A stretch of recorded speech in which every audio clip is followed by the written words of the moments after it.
तो भी मदिरा नहीं छुड़ा पाए होंगे। कोई नहीं छुड़ा सकता। तुम इन्हें गंगा के जल में ले जाकर खड़ा कर दो तो मदिरा नहीं छोड़ेंगे, इन्हें नर्मदा के जल में ले जाकर खड़ा कर दो तो मदिरा नहीं छोड़ेंगे। तो मदिरा छूटेगी कैसे? हमारे कहने से या व्यासपीठ से बोलने से मदिरा नहीं छूट सकती। इनको संकल्प भी दिला दें तो ये मदिरा नहीं छोड़ सकते। इनकी मदिरा कब छूटेगी? तो शिव महापुराण की कथा कहती है, इनको कथा बिठाओ, सुनाओ, मंदिर लेकर जाओ, शंकर जी पे एक लोटा जल चढ़वाओ। जब शिव जी से इनकी लगन जागेगी और अंदर भक्ति जब पैदा होने लगेगी, तब अपने आप मदिरा से नफरत होने लगेगी। कोई नहीं छुड़ा सकता, पर भक्ति छुड़ा सकता। मदिरा छुड़ाना कोई बस की नहीं, कोई नहीं छुड़ा सकता, पर भक्ति, अंदर जो पाप है वो निकलेगा। भक्ति भराती चली जाएगी। मंदिर जाएगा, भगवान को एक लोटा जल चढ़ाएगा, शिव जी की आराधना करेगा, एक बेलपत्र चढ़ाएगा, एक चावल का दाना चढ़ाएगा। शंकर की आराधना में जैसे जैसे जैसे जैसे डूबता चला जाएगा, एक दिन उसके विचार में आ जाएगा कि मैं क्यों ये गंदा नाली का पानी पी रहा हूं, क्यों अपनी जिंदगी नाश कर रहा हूं। इससे तो अच्छा मैं भगवान का भजन करूं। अब मस्तक पर चंदन, गले में रुद्राक्ष की माला, मुख पर श्री शिवाय नमस्तुभ्यम, और भगवान की भक्ति में डूब गया। अब किसी से मतलब नहीं, अब अपनी मस्ती में रह रहा है।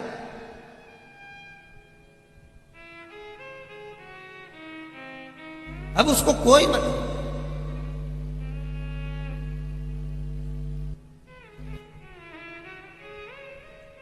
अरे भाई, पानी में डूबने वाले को बचाया जा सकता है, पर प्याली में डूबने वाले को बचाना बहुत कठिन है, बहुत कठिन। इसको केवल मेरा शंकर की भक्ति ही बचा सकती है। इसीलिए कहा सारी समस्या का हल। अरे जम के बोलो जरा, तीनों चारों पंडाल को, जितने बाहर खड़े, जहां जहां तक आवाज आ रही, सब बोलो, सारी समस्या का हल केवल एक लोटा जल। जब भक्ति जागेगी, अंदर भराएगी, भक्ति का प्रतिबिंब तुम्हारे हृदय में समाहित होता चले जाएगा, भक्ति अंदर भराती चली जाएगी, पाप निकलता चले जाएगा। एक बाल्टी में कचरा पटक दो और उसमें पानी चालू कर दो, नल चालू करा, उसमें चालू होते से धीरे धीरे पानी भराता जाएगा, कचरा बाहर होता चले जाएगा, लुढ़क लुढ़क के गिरता चले जाएगा। सब्जी के भगोने में सब्जी भरे जाओ, भरे जाओ, भरे जाओ, नीचे आलू आलू रह जाता है, बाकी की तरी तरी सब बाहर निकल जाती है। उसी तरह पाप धीरे धीरे जब भक्ति भराने लगती है, एक लोटा जल शिव जी को चढ़ाने लगते हो, शंकर के मंदिर जाने लगते हो, भगवान के द्वार जाने लगते हो, भगवान के चरणारविंद में जाने लगते हो, कहीं सनातन धर्म के लिए प्रेरित होते हो, आगे बढ़ते हो, तब जब अपने भीतर भक्ति का संचार होता रहता है, तब ये पाप, ये गलत विचार, ये गलत सोच, गलत दृष्टि, गलत मन, ये सब हटना प्रारंभ हो जाता है। फिर केवल अगर लगे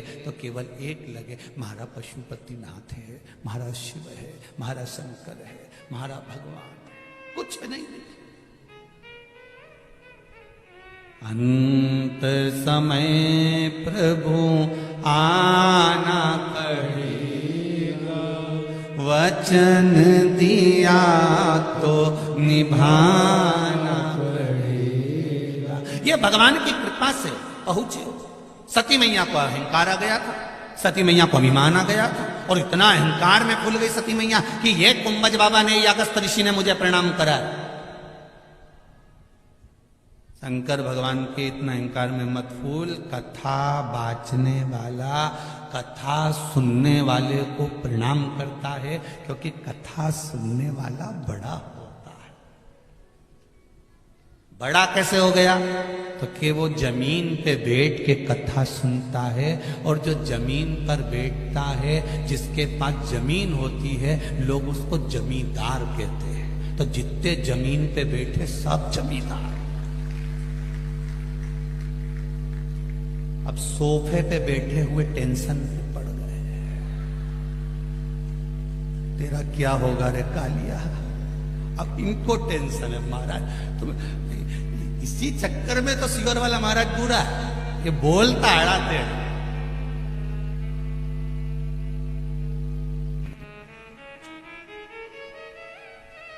मंसूर वाले भी सोच में पड़े होंगे, अरे कहां कथा लेके फंसी गए, इनका कई भरोसा नहीं, कब क्या बोल दे। यहां कथा चालू हो तब से लेके समापन हो तब तक समिति वाले 2 अगरबत्ती पशुपतिनाथ को लगाएंगे। भगवान भगवान भगवान क्या बोले। जितने जमीन पर बैठे हो साहब जम के बोलो जरा, जमींदार। तो कथा सुनने वाला बड़ा हुआ कि नहीं हुआ? जो जमीन पे बैठे इसलिए जमींदार है। साहब के पास जमीन है तो कथा वाचने वाला छोटा कैसे हो गया? तो क्या कथा वाचने वाला 4 पाए की चौकी पे बैठे, जमीन पे बैठे वो जमींदार, चौकी पे बैठे वो चौकीदार। अब जमींदार बड़ा कि चौकीदार बड़ा? बोलो रे मंसूर वाला, जमींदार बड़ा ना। जमींदार का मन बैठा तो बैठा, नहीं तो उठ के निकल गया। 6 दरवाजे यहाँ तो बड़ी व्यवस्था करी है साहब, बहुत व्यवस्था। 6 दरवाजे क्यों रखे? तुम्हारा मन पड़े एक से घुसन दूसरे से निकली जा।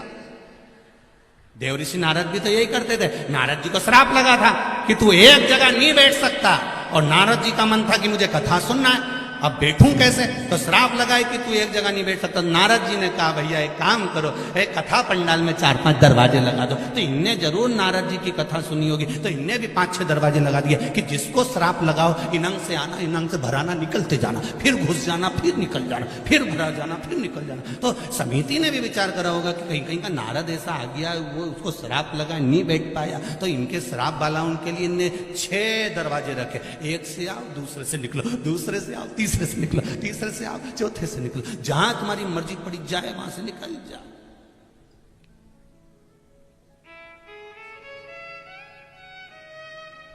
जमीन पर बैठा जमींदार, चौकी पर बैठा, बोलो बोलो जम के, चौकीदार। अब राष्ट्र के 2 चौकीदार हैं। एक भारत की बॉर्डर पर बैठे हैं जिनके हाथ में हथगोले बंदूकें हैं, भारत की भूमि की रक्षा कर रहे हैं, रात भर जागते हैं, सोते नहीं, रात भर जागकर ठंड में, गर्मी में, बरसात में, रात भर भारत की बॉर्डर पर खड़े होकर भारत की भूमि की रक्षा कर रहे हैं। ये भारत के एक चौकीदार जिनके हाथ में हथगोले बंदूक हैं, जो भारत की भूमि की रक्षा कर रहे हैं। और भारत की भूमि के दूसरे चौकीदार ये संत महात्मा और कथाकार हैं। इनके पास हथगोले बंदूक नहीं, शिव महापुराण का गोला है, एक बार दाग कर छोड़ते हैं, फिर पूरी सभ्यता और संस्कृति की रक्षा अपने आप होने लगती है। वो भूमि की रक्षा कर रहे हैं, कथाकार सनातन धर्म की रक्षा कर रहे हैं।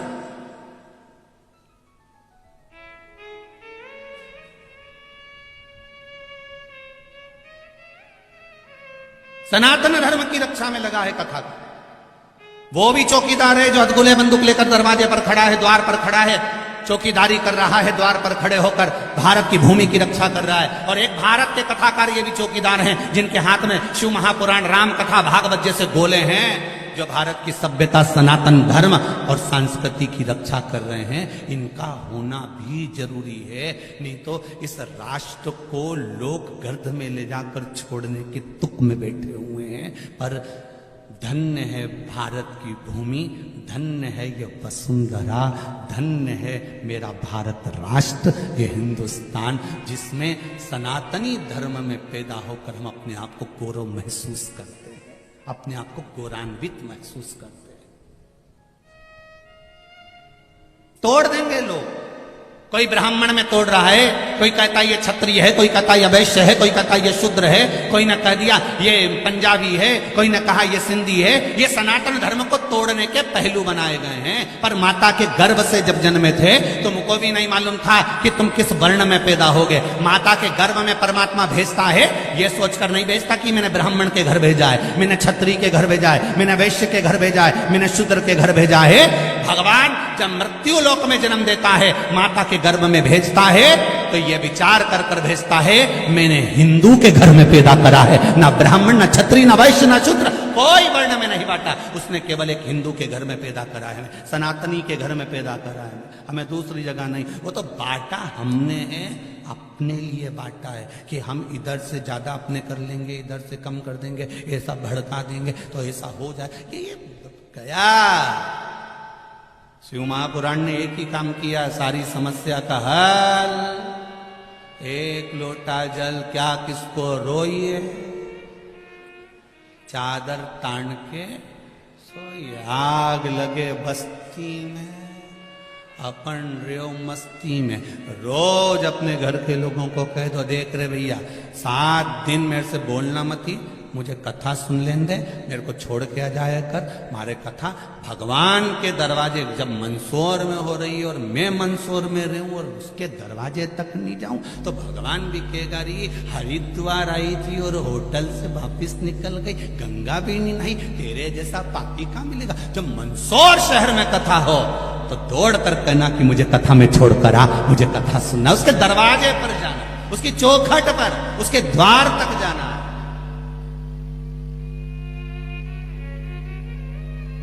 शादी में काय के लिए जाते हो? बोलो रे मंदसौर वाले, खाना खाने? चाउमीन कि बर्गर? क्या खाने जाते हो? शादी में खाना वाना खाने कोई नहीं जाता। किसी के घर में कमी है क्या खाने की? सबके घर में पकवान है, सबके घर में भोजन है, पेट भर कर। तुम शादी में जितना नहीं खा सकते उतना अपने घर में खाते। बोलो रे मंदसौर वाले, सही है कि नहीं है? जितना पेट भर कर अपन घर में खाते, सबके यहाँ कोई शादी में भोजन करने नहीं जाता। आज के समय में लोग शादी में केवल मुंडा दिखाने जाते हैं कि भाई हम आए हैं और हमने लिफाफा दिया है, इसलिए जब लिफाफा देते हैं तो फोटो खिंचवा और ऐसा कैमरा लगा रहता है सामने से। और जितने लोग लिफाफा देते हैं ना, जो बड़ा गुलदस्ता लाते हैं, तो दूल्हा भी कह देता है आंटी साइड में आ, आंटी आ, और खड़ा हो जाएंगे और बढ़िया फोटो खिंचवाएंगे। ये इसलिए खिंचवाते हैं कि मालूम पड़ जाए बाद में वीडियो में कि इनने कितने का दिया था, इन्हें कितने का लिफाफा दिया था और कौन कौन शादी में आया था, ये फोटो के कैमरे में आ जाए। तो शिव महापुराण में अगर जाकर बैठ रहे हो तो यहाँ भी एक कैमरा मेरे भोलेनाथ का लगा है कि कौन कौन शरण में आया है, मुझे देखना है, कौन पहुंचा है मुझे जानना है, वो देख। श्री शिवा नमस्तु, श्री शिवा नमस्तु, श्री शिवा नमस्तु, श्री शिवा नमस्तु। भोला सब दुख काटो, ओ भोला सब दुख काटो। शिव शंकर जपू तेरी माला, भोले बाबा जपू तेरी माला। भोला सब दुख काटो, ओ भोला सब दुख काटो। भगवान शिव की कथा सती मैया कथा श्रवण करने के लिए गई। अभिमान थोड़ा सा आ गया, समझाया गया, और मन में जब अभिमान आ जावे तो मन कहां जाता। जैसे शिव महापुराण में वर्णन आता है कि देवराज नाम का ब्राह्मण घर में पैदा हुआ, ब्राह्मण के यहां जन्म लेकर भी गलत कृत्य कर बैठा। गलत भोजन ग्रहण करना, गलत लोगों की संगति करना, वैश्यावृत्ति करना, जुआ खेलना, मांस भक्षण करना और बच्चा कुछ था। अच्छी घर में पत्नी बच्चे सब है, ऐसा नहीं कि देवराज के घर में कोई नहीं है, सब है। पर एक वैश्या के चक्कर में पड़ गया। वैश्या ने इससे कहा कि मेरे लिए सुंदर जो राजकुमारी हार पहनती है, जो रानी अपने गले में हार पहनती है, वो हार मुझे चाहिए। तो देवराज ने कहा वो हार कैसे ला सकता हूँ। तब चोरी करने गया और चोरी कर कर लाया तो राजा के दूत पीछे पड़ गए। ये भागता हुआ शिव मंदिर में पहुंच गया। शंकर जी के मंदिर में शिव महापुराण की कथा हो रही थी। ये बैठकर थोड़ी देर छुपा था क्योंकि शरीर में कष्ट हो रहा था, बुखार था, ताप था, बहुत तकलीफ में था, बहुत तकलीफ, शरीर में कष्ट हो रहा। और पंडित जी कथा करते करते चिल्ला करते रहे हर हर। जैसे ही पंडित जी हर हर महादेव कहते हैं और इसको गुस्सा आता है, बताओ हमारा तो सिर दुख रहा और ये चिल्लाने पड़े। शिव तत्व में, शंकर के नाम में, भगवान के नाम में वो सुख है। एक पत्र आया देखिए।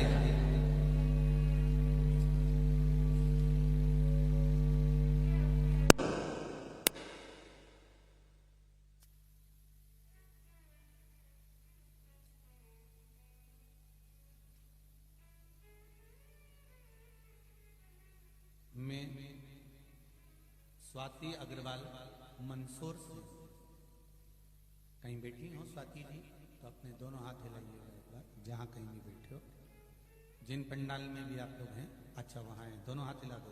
श्री शिवाय नमस्ते। मैं स्वाति अग्रवाल मंदसौर से, मेरे पापा को 27 मार्च को डॉक्टर ने कैंसर बताया और कैंसर बताया।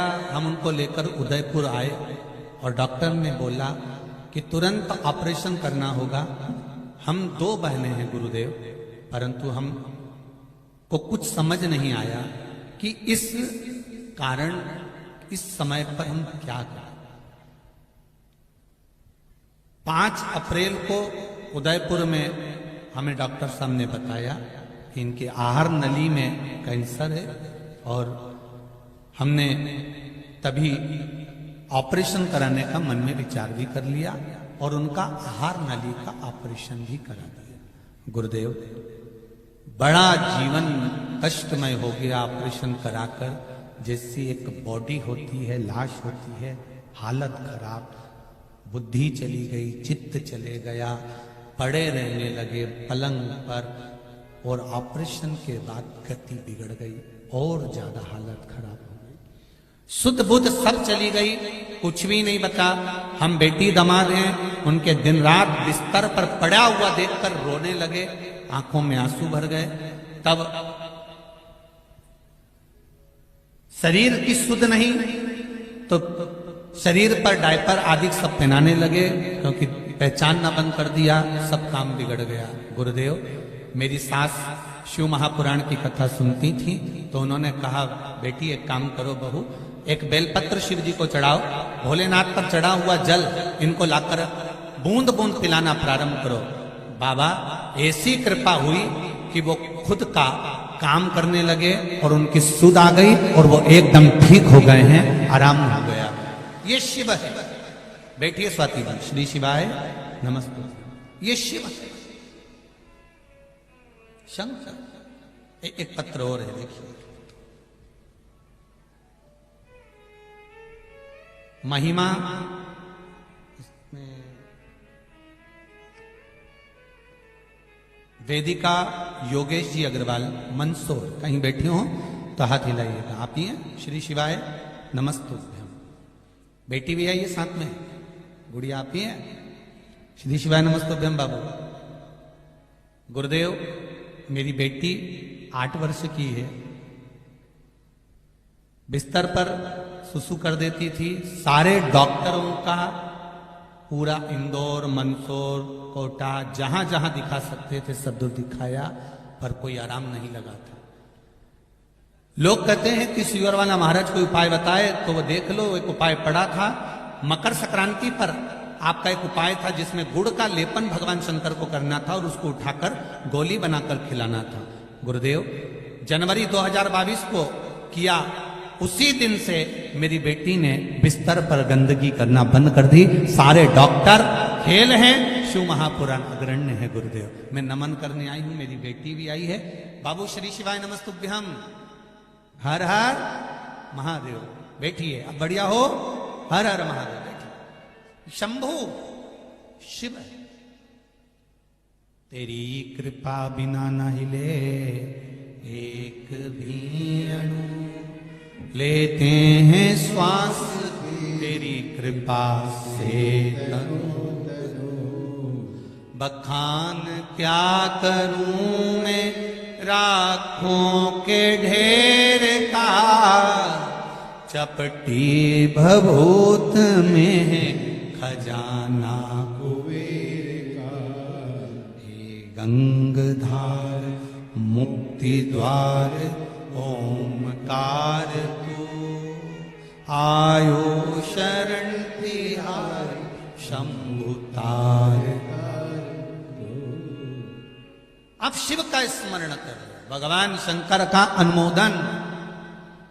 और जितने इस पंडाल में बैठकर कर रहे हैं, जितने आस्था चैनल पर, जितने फेसबुक और यूट्यूब पर कथा श्रवण कर रहे हैं, नवरात्रे में इस सुंदर मंदसौर की पावन धरा पर भगवान शंकर के पशुपतिनाथ की पुण्यमय आनंदमय स्थली पर बैठकर मंदोदर यीशु महापुराण की कथा का जो रसतत्व ग्रहण कर रहे हो, एक मन में भाव लेकर बैठना, ये निश्चित है मेरा बाबा 3 महीने में क्या देता है, आप अगली कथा में लेटर लेकर मिलोगे। निश्चितता, मन से श्रवण करो, दिल से आए हो तो दिल से बैठकर कथा कर तत्व ग्रहण करो, अपने मन से।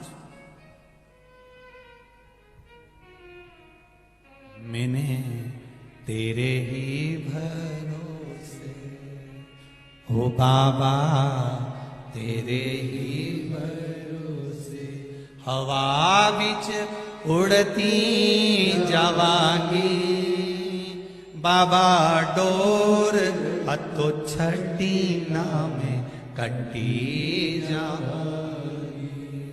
भोले मैं तेरी बदन, शंभो मैं तेरी बदन। शिव स्मरण। देवराज शिव मंदिर में गया है, भगवान शंकर के मंदिर में जो जयघोष हो रहा है, हर हर महादेव जो बोला गया, इसको बड़ा बड़ा गुस्सा आया, बड़ा क्रोध आया, बड़ा विचित्र इसकी चित्तवृत्ति में आया कि बताओ, थोड़ी थोड़ी देर में पंडित जी चिल्ला पड़ रहे हैं हर हर महादेव, ये कोई बात होती है? मेरे शरीर में कष्ट हो रहा है। ये देवराज वहां से भागा, बेलपत्री के पेड़ के नीचे गया, वहां इसका अंतिम समय था, प्राण छूट गए। जन्म मरण परण ये 3 मेरे देव अधिदेव महादेव के हाथ में है। अगर डॉक्टर भी कह देते हैं कि अब इसकी अंतिम सांसें चल रही है, मालूम पड़ा उसको घर ले जाओ, भगवान की भक्ति में डूब गया तो बच गया। ये कैंसर का ऑपरेशन करा के आए, गले का कैंसर, आहार नली में गठान थी, निकल गई, सुध चली गई, कोमा जैसे हो गए,